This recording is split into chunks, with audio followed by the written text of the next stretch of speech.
2021 সালের মধ্যে ঝুঁকিপূর্ণ শিশু শ্রম দূর করায় সরকারের দৃঢ় অবস্থান থাকলেও লক্ষ্য অর্জন চ্যালেঞ্জিং বলে মনে করেন শ্রম ও কর্মসংস্থান প্রতিমন্ত্রী।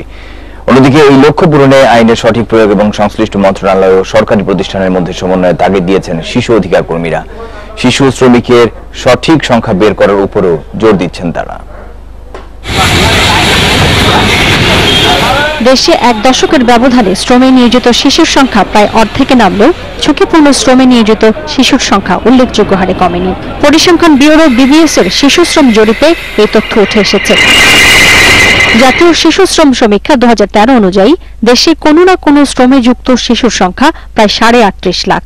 এর মধ্যে ঝুঁকিপূর্ণ শ্রমে নিয়োজিত প্রায় 13 লাখ শিশু, যাদের মধ্যে 2.5 লাখের বেশি শিশু বেশি ঝুঁকিপূর্ণ কাজে নিয়োজিত।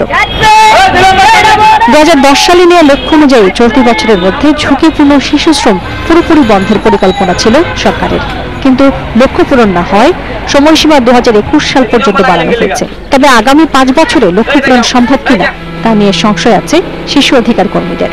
12 থেকে 16 যেটা এই ন্যাশনাল প্ল্যান অফ অ্যাকশনটা কার্যকরী হয়নি, সেজন্য ঝুঁকিপূর্ণ শিশু শ্রম নিরসনের জন্য 21 সালের যে টার্গেট এটা বাস্তবায়ন করতে গেলে মন্ত্রণালয়ের যে পরিকল্পনাগুলো এখন আছে তার পাশাপাশি একটা আলাদা অধিদপ্তর এটা অনতিবিলম্বে করে ফেলা দরকার। এটা ছাড়া বোধহয় অ্যাচিভ করা সম্ভব হবে। শিশুদের ঝুঁকিপূর্ণ শ্রম থেকে ফিরিয়ে আনার ক্ষেত্রে চ্যালেঞ্জের কথা স্বীকার করছে সরকারও। তবে শ্রম প্রতিমন্ত্রী বলছেন, অতীতের জটিলতাগুলো বিবেচনায় রেখেই নতুন পরিকল্পনা সাজাচ্ছেন তারা।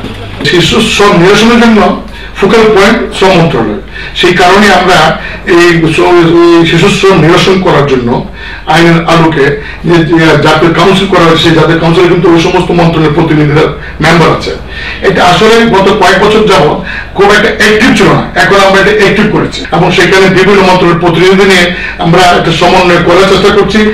গৃহ শ্রমিক সহ শিশু শ্রমে নিয়োজিত অনেক শিশুকে এখনো সুমারির আওতায় আনা হয়নি।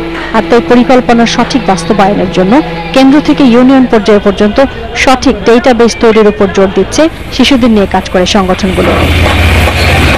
Mahmuda Moumita, independent news, Dhaka.